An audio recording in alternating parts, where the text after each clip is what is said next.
Hello and welcome to a Making Monday, sponsored by the New College Fitness Center. I'm your host, Stephen Keshishian, and with me I have a very important friend and guest, Mr. Connor Roop. Go ahead, Connor, introduce yourself. Oh, thank you for introducing me, Stephen. It's good to be here. So I'm a fourth year here at New College. I was a big proponent of the powerlifting team with it from the beginning, and I'm very excited to have that up and rolling soon. And he is my training partner. By partner, we just train next to each other.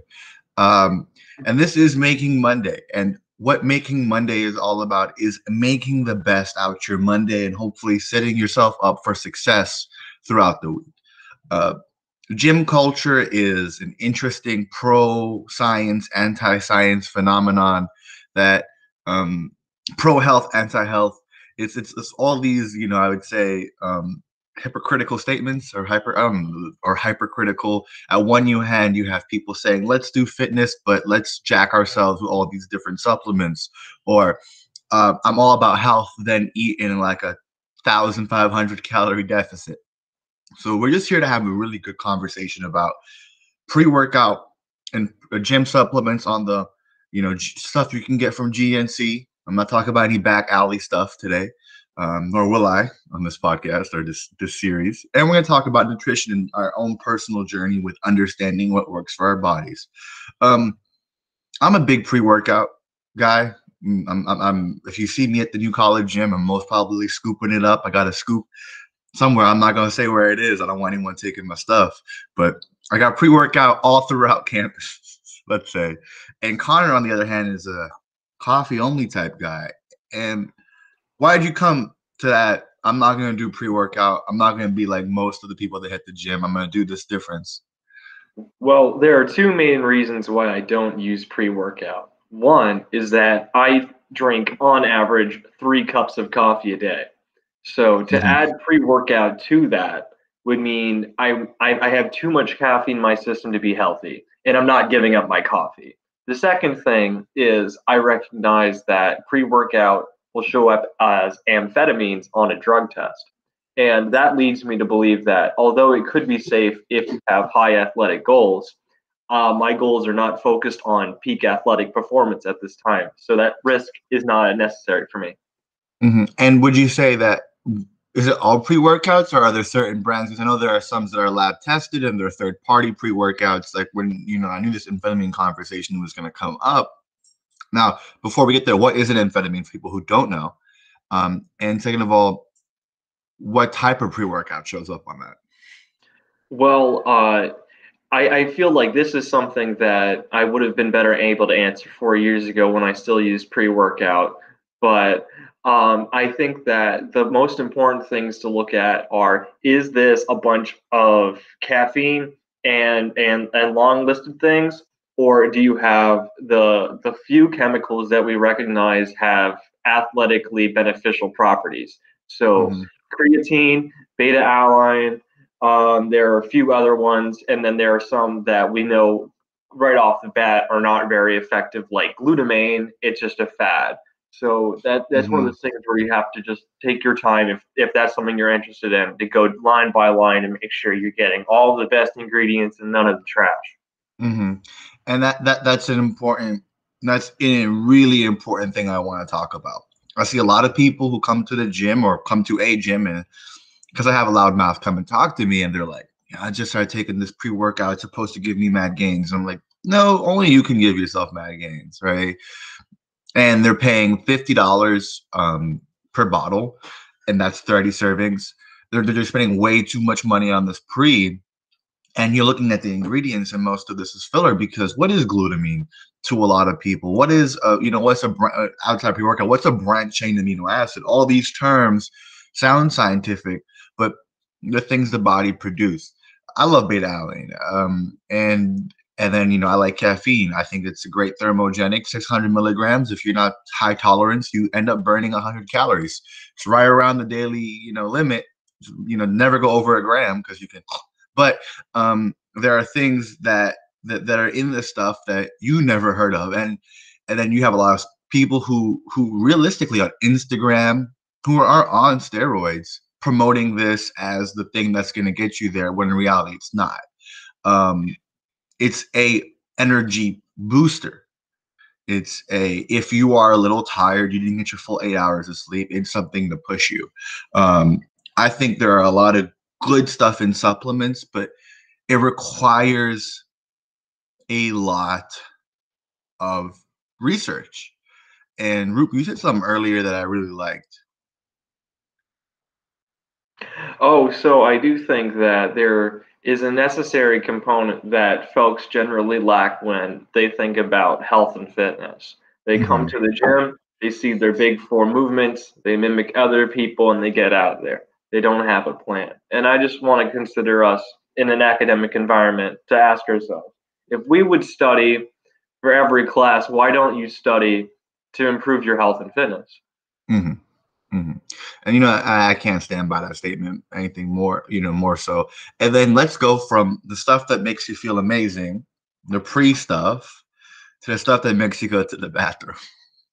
Pro- Protein supplementation. Look, beginners, and I was a beginner 2 years ago. If you're a fourth year on campus, big chunky me. Why are people obsessed with whey? And I just never, maybe it is the whey, but I've never understood this. Spending $60-$70 on 5 pounds of it, like breaking the threshold of what I think good whey is. But Mm. you've been in the culture a little bit longer than I have. What's this obsession with whey when it comes to newer gym lifters?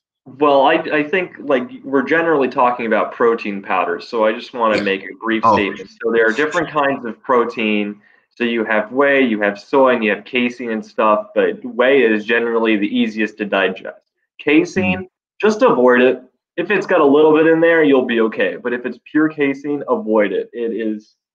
It congeals in your stomach. It expands very rapidly. It feels very heavy. It's not going to be improving your athletic performance whatsoever. But it is protein, and then you have other ones that have different digestion rates. I think what people need to focus on when they're looking at their protein supplementation is what are their goals and what holes are they filling? Because you don't want to be living on protein shakes. But I understand there are folks who are 200 pounds and they need to get a lot of protein and they're cutting. And I understand that it's economically more efficient and calorie more efficient to take a protein shake and your 40 grams of protein real quick and close it out. But when you're looking at those sorts of things, you want to I would say flavor. Find something that you can enjoy because you will throw out a lot of protein if you don't do that, and make sure that it's going to have the highest ratios for your needs. hmm and and I'm gonna hop on and talk about. I think a lot of people are not getting enough protein um, from natural sources, just generally. And then they'll see an advertisement on Instagram or YouTube of a big dude telling them, or a female telling them, take this protein, and the grammage per pound is really off. People will try to tell you you need more protein than you actually do to sell you their supplements. The good scientific average, whether you're cutting or bulking, is around a gram per pound of weight. From Lean my body mass. Lean body mass. I would say point Just 0.8 per like lean. I'm saying if you're an average individual, I'd recommend. See that even we don't agree on this. Around if someone tells you 2 or 3 per pound of body weight, then run away from them. It's too much protein. You're going to be sitting and living in the bathroom, and you're not going to get enough other nutrients you need. you're gonna Now, have liver failure. that's contested, but maybe. Even Maybe, I maybe. like letting you know Strong medical advice. it's the problem is like in every industry. You know how Gatorade's fund science, so are these big fitness companies. So it's really hard to filter out. The middle ground is somewhere in between. Get your protein and feel full.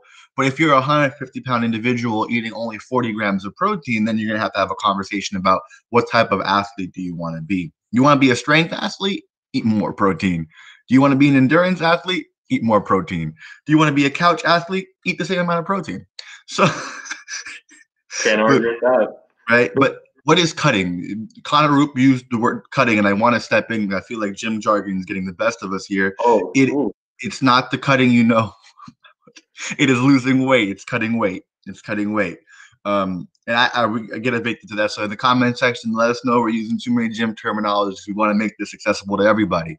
But protein shakes, I use them. I have around 2 protein shakes a day now. Um, it might seem like a lot, but what do? I make it as my dessert, right? Scoop, so only 20 grams. I have half the number that Droop said, so I can break it out. Put sugar-free chocolate chips in there, ice, non-fat Greek yogurt. It's like a bunch of different ingredients and spinach and stuff. So I try like filling it with vegetables to get my micronutrients in. But there are no rules to this. I would say, you have to hit a certain target, have fun with it. And then that's moving on to our next subject, having fun with it. The best part about lifting is lifting.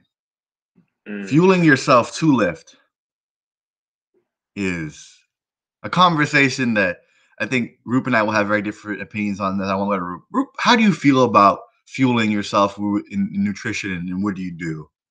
I feel like you're using a lot of the right words already because you're speaking like an athlete. This is about nutrition. This is about fueling your athletic performance. This isn't a diet. This isn't a temporary, oh, this is so I can look good at the beach later. This is, I mean, this is going to help you look good at the beach. But this is more so about your long term health and fitness goals and setting routines in which you have a healthy balance of food. It doesn't mean you can't eat certain things, but you need to have these sorts of things in check if you want to succeed. Mm-hmm. And does diet food have to taste bad? Do we have to suffer? There's this notion that if you want to be a certain percentage, you have to be in like eating plain broccoli and rice. And what's your opinion on that? I understand that if you are a competitive bodybuilder at the top of your class competing, and you need to have unsalted chicken breast in order to get to that point whatever fat margin, okay, sure. That's what the most professional athletes want to do with their diet. But that is definitely not applicable to the normal person. I think that folks are underestimating the capacity of spices and sauces and other things to compensate. 100% with you. And I'm just gonna give the audience a little bit of understanding of what the different phases you are in during summer, which was actually a really good summer in retrospect. I wasn't. I was eating until I was, extremely full, eating whatever we wanted, but we kept it in the range of, rice, beans, and chicken, and I'm mostly antojitos really. But we were like working out, we were lifting, we were communicating with our body and evaluating our needs. And I think all of us were doing that on a different level. We had this little training group. You have to listen to what your body is telling you. That sometimes if you want to look a certain way, it's not going to happen tomorrow. Your mind is powerful and your imagination is great, but we're all bound to the laws of thermodynamics.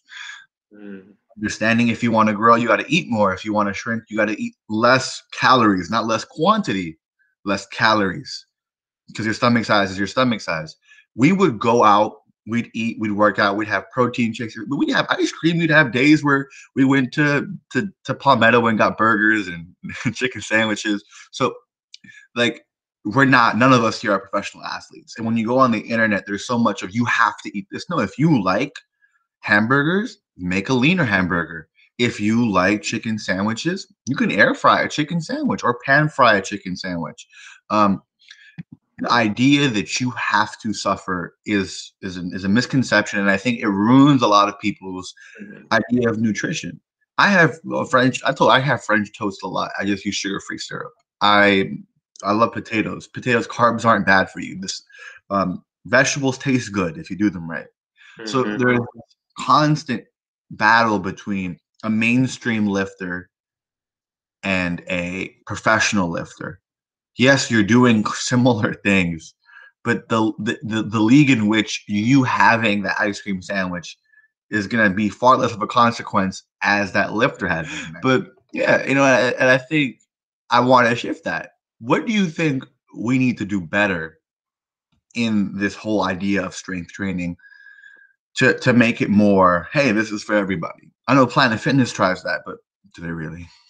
No, no, I'm not a proponent of Planet Fitness. I'm not an advocate of Planet Fitness, but what I do think that we need to do more appropriately, especially in our community and into the broader community, if we're willing, is to facilitate a role in which we help those who want help and we don't try to push anything in particular. We just want to be offering a service, camaraderie, and that sort of general welcoming experience in the gym, Mm-hmm. because building those little connections of, oh, hey, I see you're doing something really impressive. Do you need a spot? I just want to make sure you're safe. Hey, next time you come help me out. Oh, and you see my forms off? Please let me know. That is the most important thing for me to know, because I want to avoid injuries, and I'll give the same eye to you, and we're going to improve together. And I think building that sort of community is what's going to maintain healthy lifestyle choices in the future. And the powerlifting team has done a lot of that, a lot of building community. Can you talk about that a little bit? And your experience. A lot of first years haven't been able to experience powerlifting team due to COVID. It's a gosh darn Greek tragedy. They are really missing out. I was there from the beginning. It started with the six of us, and we just had a group, and we wanted to grow together, work together, and create that common accountability. And then eventually, we were able to get a well-established Olympic powerlifting coach who was able to bring some expertise and more regimented training to the group, break up the group into different focus levels, people who are more about, I want to lift the most weight, and other people who are like, I want to be as athletic or as healthy as possible, and was able to really tailor those sorts of needs.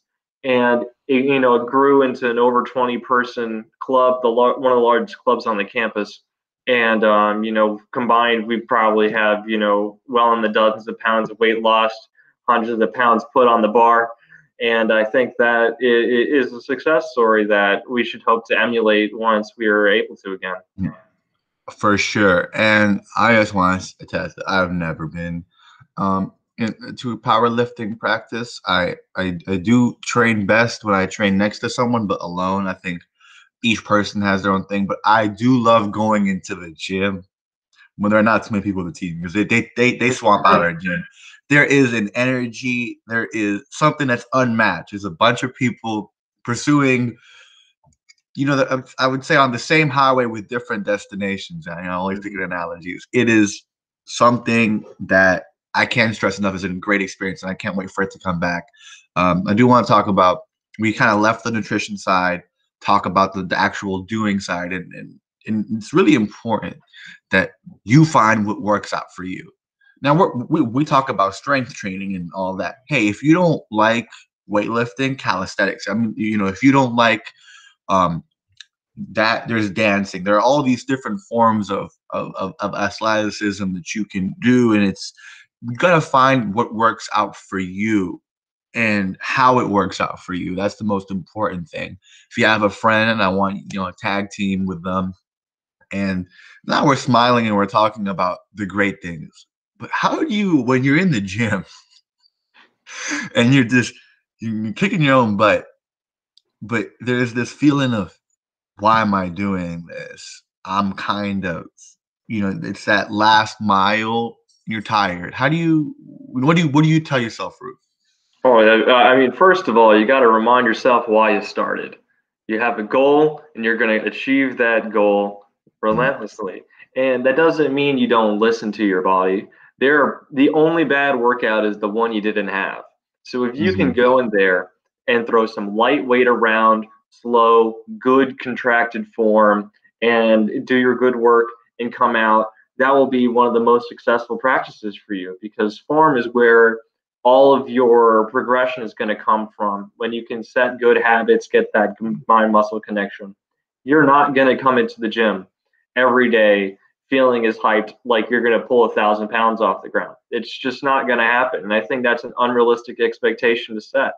But I mhm. think once you really accept that, get into the habit, to the progression where you feel like you're achieving something, and you're going to be committed to this goal long run with other people, all those sorts of concerns about, is this what I need to do? Is this Mhm. worth it? All those concerns are going to go away. And that's something, I mean, I want to attest to. There have been periods of time where I've trained and I've been very weak, and I was training a different way. And I look around and I didn't feel like, oh, I was a lifter. I didn't feel like big man, and that kind of ate at me. And I realized, I have different goals than people, and I'm training for me. Then if I were to train like if I were to lift their weight, realistically, I'd snap something and I wouldn't be able to train. So I always say is the best kind of workout's the workout that lets you continue to work out. Prioritize your health. I do sometimes yell dumb things to myself. I will disclose, Roop has seen it all. I've yelled, "Wake up the Hercules in you," and started like trying to get myself out. But that's, everybody has their own. I do dance when I do cardio to make it, and I've fallen off the cardio machine because of it. But fallen off a treadmill on elliptical, a staircase. I fell off a Stairmaster like a week ago, but it's worth. But that experience kept you motivated for months on end, and you've Kept me. experienced such tremendous athletic growth. Like anyone who's known you for more than 2 years can attest to that. And Thank you. if I think that's more emblematic of a successful fitness journey than anything else. Enjoying the Yeah. process. Yeah, you got to enjoy that. That's the best summary, Ruben. Thank you for the compliment. I don't want to keep talking because I think that's the best way to end this conversation. Enjoy the process and find a process you enjoy. Because if you don't, if you work out because you don't like the way you are, or all these other things, these social things that are put on you, but you don't like working out, then either learn to love yourself or find a workout that you like, or find a type of workout that you like.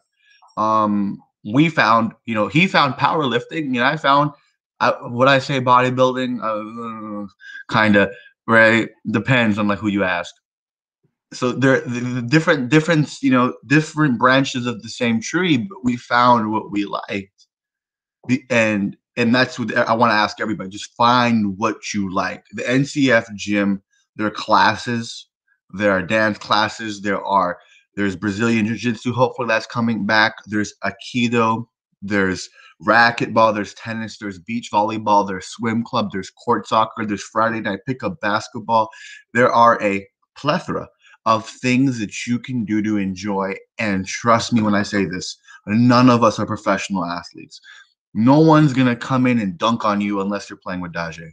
No one is gonna. He can dunk, but no one is gonna tell you no. You can't work out with us. There's no you can't sit here mentality at the gym. When I'm working in spring semester and you got questions, I'm on shift. Go ahead, come ask me. Jr. is there. Colin's there. New crew is there. We have water sports. We have all these different things. Try them out. And I'm going to showcase those things on Winning Wednesdays soon. Try them out. Thank you so much for joining us. Roop, I'd like to thank you for taking the time out on a Sunday to talk about the things we love the most. And I did just order pre-workout before we had this conversation. You did not change me. But thank you, everyone.